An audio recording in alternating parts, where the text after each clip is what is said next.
Hi, this is Dr. William Levine, and you're listening to Interview with the Surgeon with Surgeon Agent. On this episode of Interview with the Surgeon, we welcome Dr. William Levine, a nationally and globally renowned specialist in arthroscopic and open shoulder, elbow, and knee surgery and sports medicine. He is chair of the Department of Orthopaedic Surgery at Columbia's University College of Physicians and Surgeons. He has been named a top doctor in sports medicine by Castle Connolly and New York Magazine, and one of the top 25 shoulder surgeons in the United States by Orthopaedics this week. Dr. Levine is a past member of the Executive Committee of the American Orthopaedic Association and served on the Board of Directors of the American Board of Orthopedic Surgery. Dr. Levine assumed the role as Editor-in-Chief of the Journal of the American Academy of Orthopedic Surgeons in January 2016. He also received the prestigious American Shoulder and Elbow Surgeons Traveling Fellowship. He has made substantial contributions to research, having published more than 150 peer-reviewed articles, written over 50 book chapters, edited 11 textbooks, and given over 200 scientific presentations in the United States and abroad. He also holds multiple patents and research grants. Hello, everyone, and thank you for joining Interview with the Surgeon. Today, we are featuring Dr. William Levine, Chair of Department of Orthopedic Surgery at Columbia University. Dr. Levine, how are you doing today? I'm doing great. Thanks for having me. My pleasure. So let's just jump right into it. Obviously, the focus here is to provide education for graduating residents and fellows. And so thinking back from when you first got started, it'd be interesting to learn about what were your goals and aspirations during your residency, and how did those change during your fellowship? Well, I think for the residency, all of us have the same goals, and that's to become the most outstanding surgeon we can possibly be, to get as many reps as possible, to be comfortable and competent as a surgeon, and in many ways just to lay down the groundwork. I mean, I think if you're thoughtful about it, you realize that you're never going to be the most amazing, outstanding, top of your game surgeon when you leave residency. That's going to come down the road. But what you do want to do is be able to have the blueprint and the template put down so that you can layer on. And that's kind of how I present it now to residents and fellows, is that it's a little bit like the onion skin approach to education. We're layering down, the first 2 years, you've got to get the medical knowledge down. You can't become a content expert if you can't walk into the room with you as a patient and instantaneously earn your trust as a content master, right? So that's something that's innate, that kind of comes through the doctor-patient relationship, but it comes in the way you're comfortably able to answer their questions and answer their questions in a way that A, is to their appropriate level of understanding, but B, says, you know what, I'm in the right place. This man or woman, this surgeon knows what they're talking about. And so I think that's the approach for residency education, is that we're just trying to get that point where you leave residency, you've hopefully achieved your goals of becoming a competent surgeon, not an expert surgeon, but a competent one. And now you've de-differentiated and you say, I want to be a shoulder and elbow surgeon, or I want to be a foot and ankle surgeon. And you've hopefully, along the way, achieved mentors that are now going to advocate for you to go get the best fellowship in the country. Because now I've really narrowed this down. I said, boy, within this incredible world of orthopedics, I really want to be a fill in the blank, pediatric orthopedics or what have you. And now you got to go get a fellowship, and you get the best fellowship by A, being at the top of your game, by B, having incredible advocacy from your program, and C, having incredible advocacy from the subspecialty specific faculty within whatever you've chosen. That's great. That's really great information. And kind of sticking to that topic, what was your mentality heading into your first job search process, and how did that perspective change in the beginning years of your career? Yeah, it's a really interesting question. And I tell, I mentor so many residents and fellows and students, and it's one of my passions in what I am allowed to do, thankfully, in my role. And I describe the job search as being very situational. And what I mean by that is, you may say, look, I'm going to get an academic job no matter, come hell or high water. There is no question I'm getting an academic job. except that the year you're looking for jobs, when you're a fellow typically, there just aren't any good jobs either in the geographical area that you've constrained yourself, which is often the case, in a geographical area where your partner, your spouse, your partner, your husband, your wife, your significant other has said you have to live. They say to people all the time, listen, I gave you 5 years of residency, I gave you a year of fellowship, now it's my turn. And you go to a place where, frankly, you know it's not the best job, but you've got to do that to be a team. And that I've seen that happen a handful of times during my career. And so there's just this concept that, again, this situational concept that I've always used to describe, where there just may not be an academic job in that area. And so you may not be able to get the best job. And I'm living proof of that exact scenario. So there's a statistic your listeners need to know, and most of them do. And there's two statistics. One is that 70% of orthopedic surgeons will leave their job within the first 5 years of their first practice, and 50% will leave within the first 2 years. So those are incredibly daunting statistics if you take a step back and think about it on the one hand. On the other hand, I like to think of it from a more glass half full than half empty perspective. And here's why. You've done all this work. You're trying to find the utopic job. You're in the midst of your fellowship. Your mentors in your fellowship are trying to help you find a great job. They say, listen, Bill, there's just not a great job right now in academics, but I've heard about this, or you find out about this, and one thing leads to another, and you find what I call the best job available. Kind of like the draft, you're trying to get the best talent available. You take the best job. For me, coming out of my first fellowship at Columbia, where I was doing a shoulder and elbow fellowship, that job was in San Diego, California. Okay, great job. It was kind of like The Firm, the old, that book. They never advertised. If the only time there were jobs opening was that one faculty member either died or retired, and then they would just call their friends. They didn't use a headhunter. They didn't use the academy website, none of the typical pathways. So it was really a completely clandestine pathway. And as it turns out, one of the partners there had done his residency with one of my mentors from Boston, from residency training. So I get a phone call, hadn't thought about San Diego, wasn't thinking about California, et cetera. And one thing led to another, and that's how I ended up in that first job. And again, it wasn't purely academic. It had kind of an academic affiliation. So in today's jargon, we probably would have called it a private-demic job, but it was much more private practice, frankly, than it was academic. And I really did want an academic job.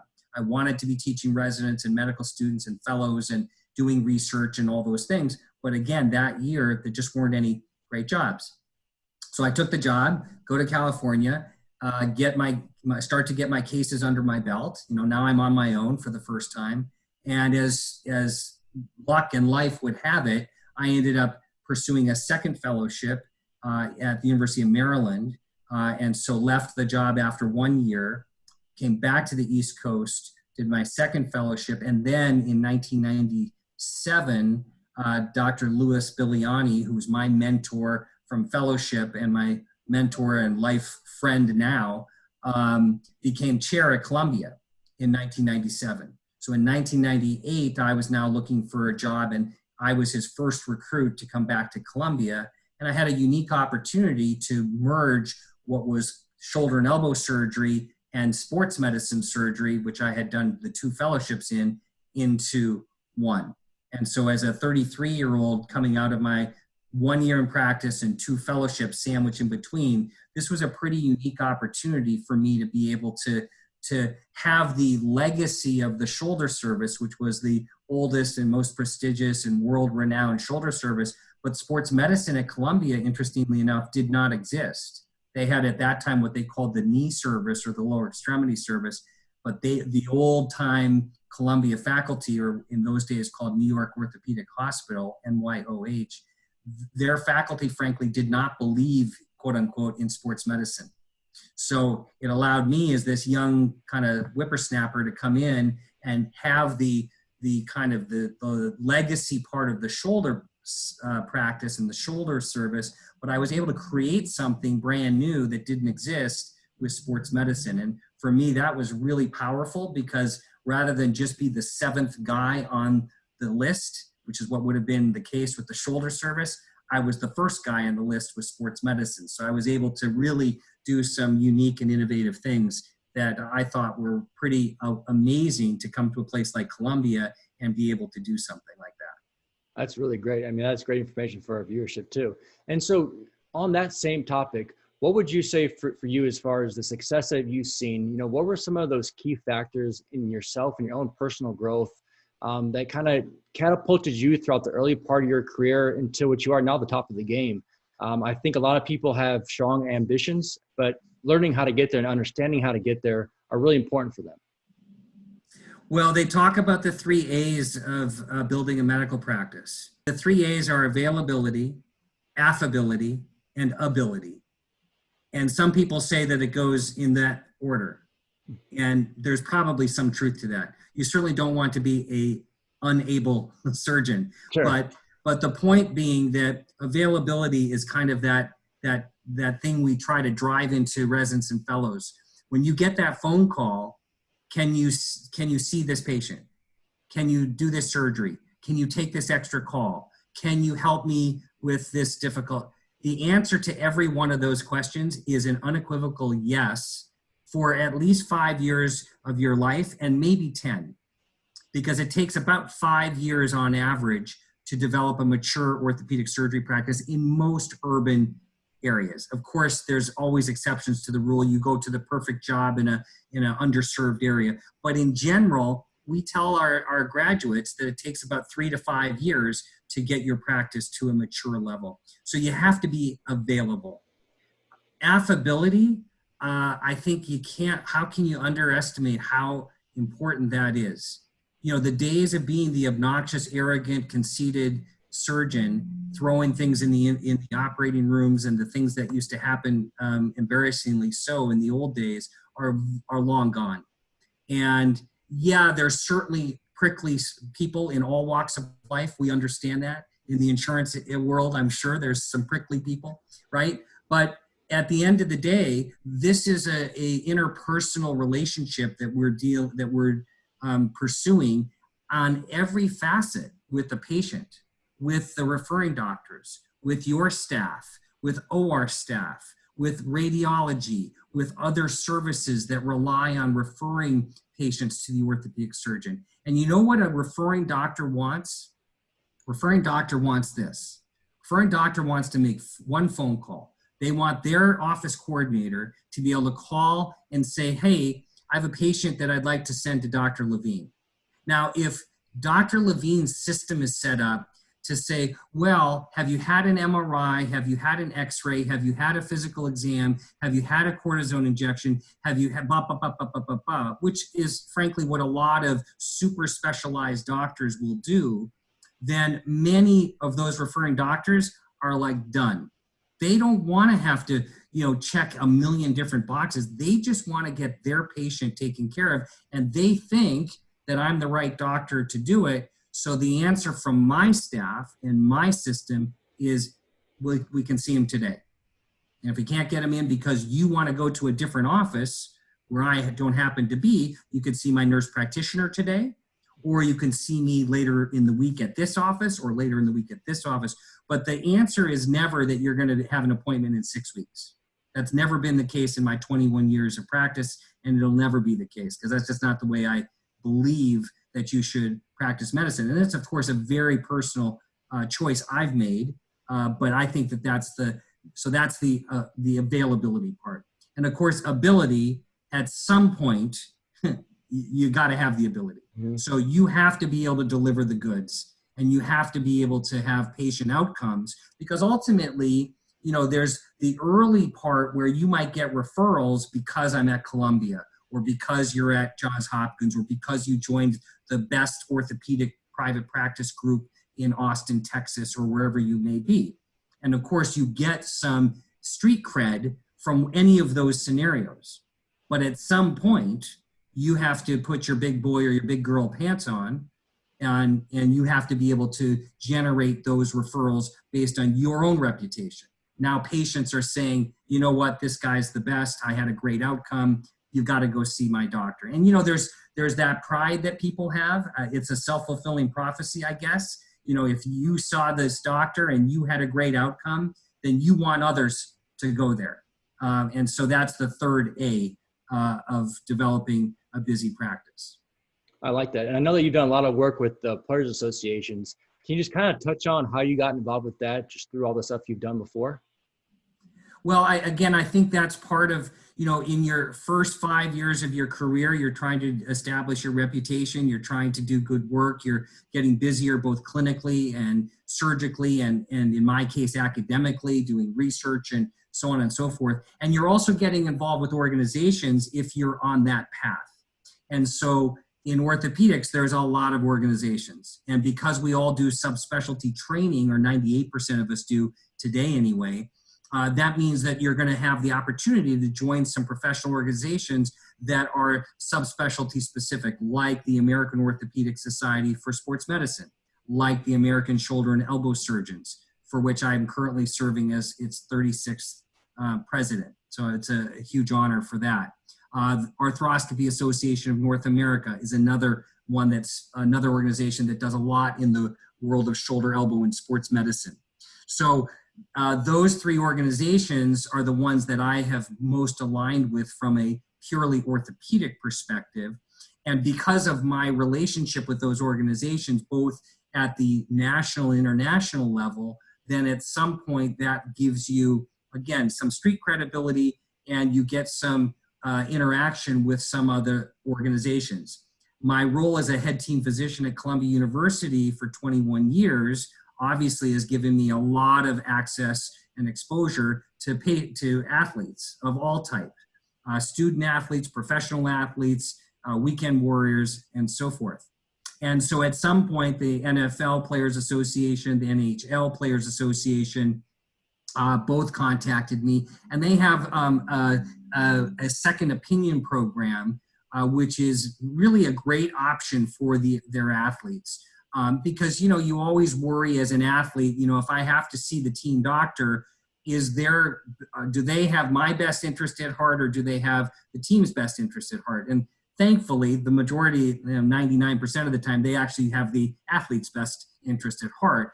But just for a comfort level, their players associations have during their collective bargaining agreements, have allowed these second opinions to occur. So I see a fair number of second opinion evaluations for NHL players and NFL players, and then various other professional athletes will come through my office based on either agent referrals or other player referrals, or those types of situations. That's really cool. And, and also lastly, just on that topic too as well, what advice do you have for the upcoming and the soon to be graduating chief residents and fellows really entering the professional job market for the first time, and really making that transition from a student to a professional? Yeah, I think the advice for your first job is a little bit what we've been talking about, is don't put so much pressure on to think that it has to be the utopic job. I think I didn't quite finish my thoughts earlier about the percentages, right? So 50% leave in 2 years, 70% in 5. So you either look at that and you say, boy, is that depressing? Or you look at it and you say, you know what, the reality is that this first job doesn't have to be utopia. It doesn't have to be perfect. It has to be the best job at the right time. And I want to go do my first 2 years or 22 months in the same place, preferably, so that I can then sit for my oral boards and be board certified. And so that's kind of what your goals are early on, to be board certified, get your boards under your belt.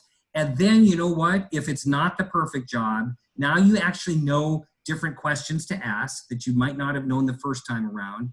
The playing field is going to be a little bit different, because new opportunities may now be available that weren't available 2 years prior when you were looking the last time. And you do have a little bit more savvy now, because you've been doing it on your own. So you kind of have a different mindset than when you were just a fellow or just a resident looking at these jobs, which seemed so far away from your reality. And now they're not. Now they're right there in your bullseye. and you can go out and hopefully find, that so-called utopic job. Sure. And also with your association as a president, being involved with the other societies, is there anything you can advise, again, any type of residency or fellowship student when they're going to conferences? Are there things that they should be doing? Is there a certain way for them to be networking, to get in contact with guys like you? What would you say to that? Well, we've done a lot of, the interesting thing about the COVID pandemic is that there's going to be a lot of things that we'll look back in this time of history and we'll actually say a lot of things are better than they were pre-COVID. And one of them is our educational opportunities. So just like we're on Zoom tonight, we about 2.5 months ago, we started a Zoom core curriculum for our residency for all of the various conferences. And our participation in those conferences is at a much higher percentage than pre-COVID, virtual, because, you had people at different hospitals. You couldn't all get in the same conference room where we were doing the PowerPoint. Now everybody can be wherever they have a computer, laptop, and participate. So that, I think, has been a dramatic improvement compared to the pre-COVID times. I think is really important for residents and fellows is to get engaged early with those organizations in which you have a interest in pursuing, whether it's shoulder and elbow surgery or sports medicine, hip and knee replacement surgery. Most of those organizations have a resident membership availability, so definitely pursue that. Most of them have, because of COVID, an online virtual educational core curriculum. So for the American shoulder and elbow surgeons, we started about 5 or 6 weeks ago now, a 12-week series every Thursday night at 9 p.m. Phenomenal, with 1 moderator, 3 faculty. We have between, I would say, 55 and 95 people every Thursday. And it's fantastic. It's the current fellows in the country. It's 4th-year residents that have just matched in shoulder and elbow surgery. And then there's various other either residents or faculty or fellowship directors that are online. So I think you've got these great opportunities now, and don't be afraid and don't be shy. If you're a resident or fellow, reach out, especially if you're a young resident interested in these fields. Reach out through these pathways so that you can start to get yourself known by various fellowship directors. We hope you enjoyed this episode of Interview with the Surgeon. Until next time, stay focused and keep following your dreams.